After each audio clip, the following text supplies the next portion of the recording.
किसान एक बार फिर से आज सड़कों पर हैं। अपने 1 साल के लंबे आंदोलन की बदौलत नरेंद्र मोदी सरकार से कृषि कानूनों को निरस्त करवाने में कामयाब रहे किसान फिर से अपनी मांगों के समर्थन में आज मैदान में उतर गए हैं। किसानों के 2 बड़े संगठन संयुक्त किसान मोर्चा, गैर और किसान मजदूर मोर्चा ने अपनी मांगों को लेकर आज दिल्ली कूच कर दिया है। वहीं इधर संयुक्त किसान मोर्चा ने 16 फरवरी को एक दिन का ग्रामीण भारत बंद करने का आह्वान किया है। 2 साल पहले जहां दिल्ली के बॉर्डर पर धरने पर बैठे किसानों का आंदोलन इतना मुखर था कि नरेंद्र मोदी सरकार को कृषक उपज व्यापार और वाणिज्य कानून 2020, कृषक सशक्तिकरण व संरक्षण कीमत आश्वासन और कृषि सेवा पर करार कानून 2020 और आवश्यक वस्तुएं संशोधन अधिनियम 2020 को रद्द करना पड़ा था।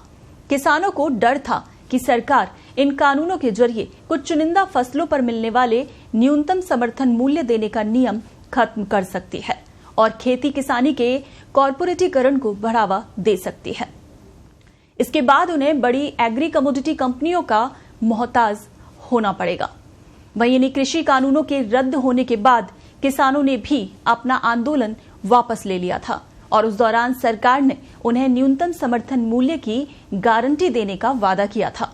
इसके साथ ही उनकी कुछ और मांगों को भी पूरा करने का वादा किया गया था। वहीं किसान अब इन मांगों को मनाने के लिए दबाव बना रहे हैं। आज 13 फरवरी दिल्ली चलो का नारा उनकी इसी रणनीति का हिस्सा है। इधर संयुक्त किसान मोर्चा के नेता जगजीत सिंह डल्लेवाल ने कहा कि हमने अपनी मांगे मनवाने के लिए दिल्ली चलो का नारा नहीं दिया है। हम सरकार से सिर्फ यही मांग कर रहे हैं कि 2 साल किसानों का आंदोलन वापस लेने की अपील करते हुए सरकार ने जो वादे किए थे उन्हें वो अब पूरा करे। डल्लेवाल ने कहा कि सरकार ने उस समय न्यूनतम समर्थन मूल्य को गारंटी का वादा किया था और इसके साथ ही उसने कहा था कि किसान आंदोलन के समय किसानों के खिलाफ जो मुकदमे किए गए थे वो सब भी वापस लिए जाएंगे। साथ ही लखीमपुर खीरी की घटना में मारे गए लोगों को के जो परिवार वाले हैं उन्हें नौकरी और घायलों को 10-10 लाख रुपए भी दिए जाएंगे। आपको बता दें कि 2021 में उत्तर प्रदेश के लखीमपुर खीरी में सरकार के कृषि कानूनों के खिलाफ आंदोलन कर रहे 4 सिख किसानों को कथित तौर पर गृह राज्य मंत्री अजय मिश्रा टेनी की एसयूवी ने कुचल डाला था। किसान नेता ने कहा आगे कि सरकार ने कहा था कि किसानों को प्रदूषण कानून से मुक्त रखा जाएगा, तो सबसे बड़ा वादा यह किया गया था कि किसानों को स्वामीनाथन आयोग की सिफारिशों के मुताबिक फसल के दाम दिए जाएंगे, लेकिन इनमें से कोई भी वादा सरकार ने पूरा नहीं किया। स्वामीनाथन आयोग की सिफारिशों में यह कहा गया कि किसानों को उनकी फसल की लागत का 1.5 गुना मूल्य दिया जाए, लेकिन वो वादा सरकार ने पूरा नहीं किया। वहीं किसान आंदोलन पर नजर रखने वालों का यह कहना है कि पिछला आंदोलन अचानक खत्म नहीं हुआ था। सरकार ने किसानों से कुछ वादे किए थे और अब किसान उन वादों को पूरा करने का दबाव डाल रहे हैं।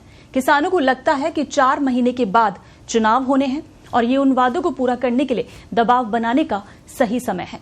यानी एक तरह से ये एक रणनीतिक कदम माना जा सकता है, लेकिन किसानों ने ये साफ कर दिया है। उन्होंने कहा है कि मौजूदा एमएसपी फॉर्मूला से किसानों को उनकी फसलों का जो मूल्य दिया जा रहा है उसमें उनकी लागत भी नहीं निकलती है। वो सिर्फ स्वामीनाथन आयोग की सिफारिश के मुताबिक एमएसपी की मांग कर रहे हैं, यानी लागत का लगभग 1.5 गुना।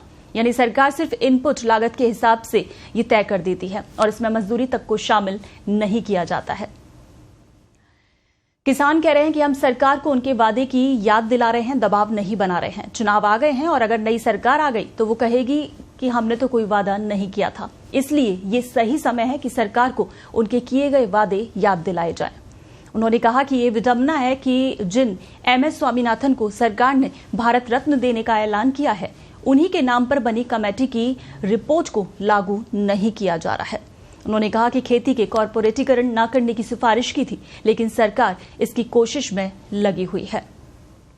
प्रधानमंत्री नरेंद्र मोदी कहते हैं कि भारत दुनिया का सबसे बड़ा लोकतंत्र है और दूसरी तरफ वो लोकतांत्रिक तरीके से आंदोलन कर रहे किसानों को धमकाया जा रहा है।